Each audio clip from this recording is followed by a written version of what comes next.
Hey everyone, welcome back to season 2 of It's a Cold World. This season, we have more amazing guests for you. Obviously, our hot topic for season 2 is going to be the WNBL, as well as some of our amazing Aussies playing overseas. So for this season, we're all looking at a new era of the WNBL. So we have new faces, we have rebranding, so new colors, we have new names, and I'm telling you, it's on a whole nother level. It's super exciting with the whole new ownership group.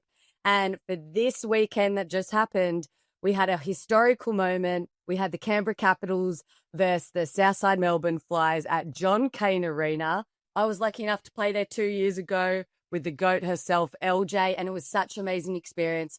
But what's not new is the level of basketball that the women's game has been playing at right now. So I think a few hot topics that we need to make sure that we talk about is Abby Ellis from the Townsville Fire popped off. If you haven't watched that game, go rewind it. She was on one. And I'm not going to lie, Shannon Seabom, he has them looking like a well-oiled machine already. Then another team I just spoke about was the Canberra Capitals. I think for the first time in a long time, they are looking like a championship winning team. I might call it real early, but if I'm going off round one, I'm calling Canberra and Townsville. They're going to be in the championship game. Of course, we have the new look Adelaide Lightning. They're young. They have Steph Talbot as their vet, but they're definitely going to be new faces, definitely really young. So we're going to see them, I guess, figure their way out the first few weeks in it. And then Geelong Venom, they have a new name, new colours.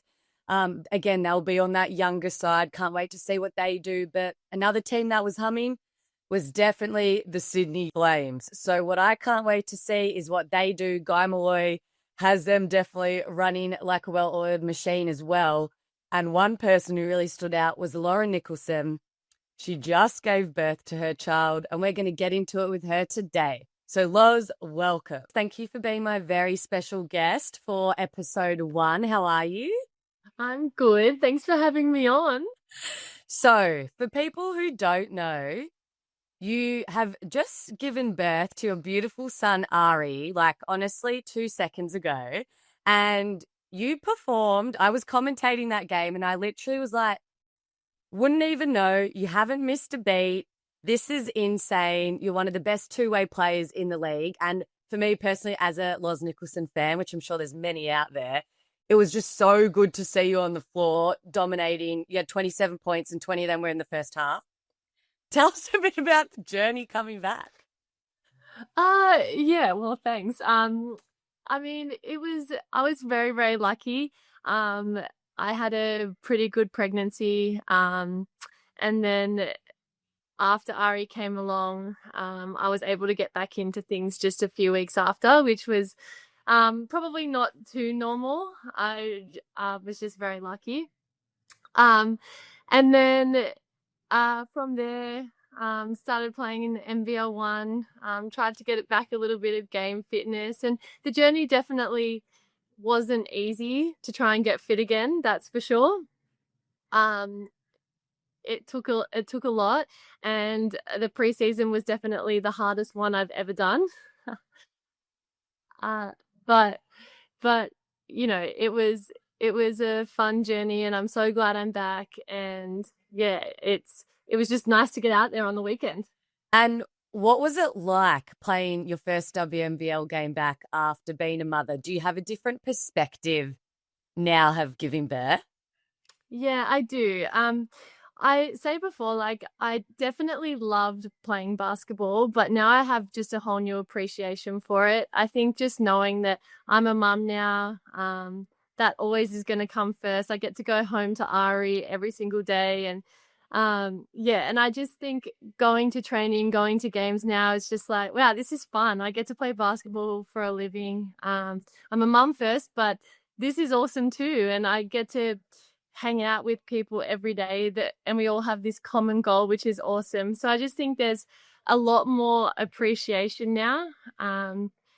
I feel like I used to put so much pressure on myself playing, and there was like, nothing really else happening in my life too much. So basketball was it, and I had this massive pressure, but now it seems so much more relaxing. I'm so much more enjoying it, and yeah, it's just been fun.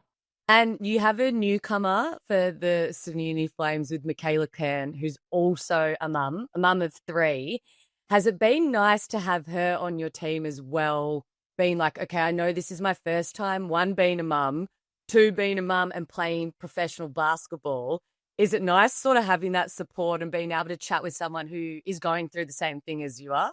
Yeah, she's like honestly insane. I don't know how she does it. I like having one child is a lot, but having three kids, I have no idea how she does it and functions. But she's incredible. We do like talk a lot about things, you know, how different things are going to work, how we handle different situations, and she's been great. And just like a constant reminder, this gets easier, Loz. Like, you know, my third child is 3 now, and it's gotten easier and easier over time. Like, you'll eventually get back to what you were, like, you know, those conversations. So she's been awesome and honestly, like, an inspiration. She's probably like the fittest person in the league. She's actually unbelievable. And she, to me, is like the definition of mum strength. Like, she's just another beast. And we spoke a little bit earlier about this mum strength. So, like, one, I'm an adult and I can only look after myself. So I just like all credit to you and all the mums that play in our league because, like, I don't even know how to take care of myself half the time. So, like, honestly, it's so impressive and it's so inspiring. I think also to other people who they do question, if this is something I really want, do I have to sacrifice, say, being a mum in order to step on the floor? I think it's super inspiring because you're showing people you can do it. But this mum strength, you hear so many mums who come back playing the league. Do you think it is a superpower? Because I feel like women come back and you're playing even better, freer, stronger. Like, give us the inside scoop. I mean, I guess it is a superpower. I don't know. It's like, I don't feel like I feel physically stronger, but like, I think it's more just like a mental thing. It's like you're, you're thinking about other things all the time. Maybe basketball isn't on your mind as much. So it actually just relaxes you some more. But also, like, you have days where you're so tired or, I don't know, things are going wrong. There's always something happening with your baby. So, yeah, but I don't know, you just find a way to get through it. And I think that's what the strength is. It's like you just get over it and get on with it. And it's so funny now. Like, I listen to the little 17, 18-year-old kids. Oh, I'm so tired. And it just makes me giggle. I'm like, yeah, you might be tired, but you just have absolutely no idea. And it's more funny than anything. Oh, well, I love it. And like everyone is so happy and excited for you. And I can't wait to see what you do the rest of this WNBL season. But now I want to know how was preseason with the Sydney Uni Flames? Because game one, round one, you guys were humming. Like the chemistry looked so good just from the ball movement. I was super impressed with that. The offensive rebounding. And there was even some like really good post to post action, which I was just loving watch. How was preseason coming into round one? Yeah, preseason was way different this year. I felt like it's been a lot harder than I've ever done. And I don't know if that's coming back or it actually was really hard, but there was a major focus on defense and our fitness, which I'm not sure that a lot of coaches focus on that straight off the bat, and also a lot on our culture. We do a lot of stuff off the court. I won't go into it, but we have a lot of culture sessions, and I feel like that's actually really helped our group. The last couple of weeks we've done more offensively, and I don't know, I just feel like everyone says it, you know, oh, we have this great culture, but I actually feel it like deep inside me that this is a really great group, and whether we do really great or we don't, I feel like it's one of those teams I'm going to look back and be like, wow, that was really a fun group to be a part of. And I think the first game was just like a reflection of how we're all feeling, to be honest. Like, we're all getting along well, and there was really great chemistry, and it was just fun to play. So I think that has a lot to do with it. And I think that's really important. We've both played for a very long time in our career, and we've played with like multiple teams. And I know what you mean. People can talk about the culture. Yeah, yeah. But when you genuinely feel it and you know your teammates all have each other's back and it's fun and you don't always have a winning season. But if you leave being like, hey, I just made some actual friends for life and that season was like that's gonna be in my memory ingrained for life. Like that's half of it. That's why we chose team sport. So that's really exciting to hear and I can't wait to see how you guys go. Are there any goals that the team has as well as you personally coming back? Uh, well, I know our team has a collective goal of being the fittest team in the league, and trust me, we work at being the fittest team in the league. Um, and then, and I mean, also just like winning, but that's everyone's goal. And for me, I just want to like get back to feeling the best version of myself, and I feel like I'm slowly getting there. I'm not sure like I'm 100% there, and I don't even know if I ever will be, but just as long as I'm having fun playing and I feel like I'm getting better every time I get on the court, I've they're my goals for now. Oh, and I think I want to know a few of your teammates, like some are new, some are returning. Is there anyone who stood out for you that you were like, wow, like you really impressed me. I can't wait to see what she does as my teammate this season? Yeah, there's a couple. I Agnes, she is like unbelievable to me. I think she is an incredible athlete. She has an ability to get her hands on so many balls. And she plays a lot different to me, and I think that's why I just love her. Um, and she's also just a really great human being, which I love. So loved the preseason with her in the first game. And then I'll also say the one person I feel like who's going to have a big season is Lara McSpadden. I feel like she's had this like career of, you know, coming off the bench, maybe not playing a lot of minutes, and she's gone overseas. She's played in New Zealand. She's played in Europe a little bit. She's come back this like adult with a new perspective and purpose, and I feel like she's had a really great preseason. I feel like she's going to do big things this season. Couldn't agree with you more on both of those players. I versed and watched Agnes in the NBL one when she was with Knox Raiders and like one 3-point shooter money. And as well, she just like gets these rebounds that you're like, how did you actually get there? I'm so confused. And again, she just gave off that aura that she is such a beautiful human and someone that you want as your teammate. And then, yeah, McSpadden, she's gone overseas. I feel like you said she's had that role player. And even watching her last year in some games, I was like, you've been really impactful. Like, I think you've definitely gone up a level. So, guys, two players to watch from Los Nicholson. Let's go. And what's it like being back with with Keely Froling, K Frol? Because that's been a few seasons now. Yeah, it's good. She's just an animal. I've said to everyone, you'd much prefer to be on her team than play against her. She's got that killer instinct. I feel like she sees red, which is something that I love about her.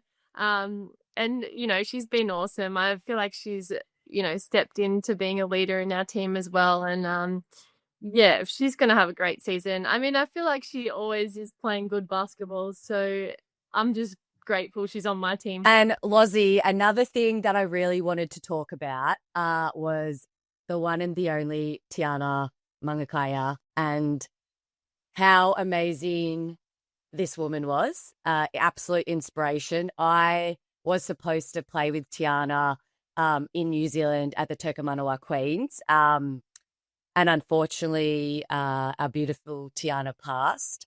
And I saw when I was commentating your game, you had her jersey on one of the chairs. Oh, I'm getting a bit emotional. Even if you didn't know Tiana, she impacted you. There were so many people over in New Zealand that they just like couldn't fathom what had happened. And if you were lucky enough to play with her, to even have had one conversation with her, she was an absolute ray of sunshine, had such a positive outlook on life and inspiration to anyone going through anything hard, and like you left every conversation with her be your heart was so full, your love tank was full. And thank you for talking about this today, because I'm sure it is super emotional. But can you talk us a bit about Tiana, what she means to you guys at Sydney, and also her jersey and what represents her? Yeah, so I mean, obviously, she had a really big impact on a lot of people, and um, in particular, the Flames. On the weekend, Guy put her jersey on one of the seats, which I think was a really nice thing. No one was allowed to sit there, and it was just about remembering her. And then we also have this love heart on our jersey with her number. Um, and yeah, I mean, I think that I'm pretty sure, don't quote me, but I think that Renee was the one that wanted something on the jersey. And it's about keeping her legacy alive, and she will never be forgotten just purely because of the person that she was. But and we definitely want to remember her, and keep her legacy going. And it's with things like that, and also the pink hoops round that will be later on in the season, that we can really celebrate her. And I just love wearing that out on the court. It means a lot to so many people, her family, I'm sure, the wider community, and also the Flames community. So that's been really great. And also, I feel like I always say this, but two things about Tiana that I feel like impacted so many people were she never complained about absolutely anything, which is like the craziest thing, because she was fighting this battle for such a long time. And I feel like that's just so inspiring, that she could fight this whole time, and you never once heard her say anything negative, anything about her journey. And then the other thing is, she always just had this like positive light on everyone's life. She just like oozed this positivity, and you honestly, like you said it, Beck, you honestly would walk away from a conversation with her just like smiling or laughing, or like, oh my goodness, yeah, like what was that? Like it just like she was a feel good person, and I absolutely love that about her. So yeah, it's really nice to honor her in any way that we can. And I mean, we all truly wish she was still here, but the smallest thing we can do, we'll do it. No, well, thank you so much for sharing your experience, as well as, what she means to Sydney Flames. And I think that if everyone can get involved when you guys do the pink round, I'm sure here at basketball.com.au, as well as go check out the Flames, what they're doing, and support in any way you can, whether it's small, big, anything, just to raise awareness, as well as support Tiana and her family, because she is such an impact and light. And I love what Sydney you guys are doing. And I know I love that no one could sit in her chair, because she was so passionate as a coach next to Renee. And I remember reading something from Tiana, and she was like, oh, so like I obviously was assistant coaching, had a timeout, and they needed me on. So I went to go shove everyone out so I could sit on the bench and tell the girls what to do. And then I realized, oh, I'm not on the court. And it's things like that you love, that's there. And it's being able to remember her, because that's what she 100% would want. So, Lozzie, thank you so much for today. We heard little Ari must be waking up. So precious. You're amazing. So inspiring, and can't wait to see what Sydney are going to do this season. But thanks so much for coming on and chatting with me. Thank you. I've loved it. Thanks so much for coming on board and chatting with me today, Lozzie. Cannot believe what she did in round one, dropping 27 points on her return after having little boy Ari. But not only her, we have amazing athletes on this WNBL stage. So tune in weekly for all those games. But make sure you stay tuned for next week, guys, because we have more incredible guests. It's a Cole Well.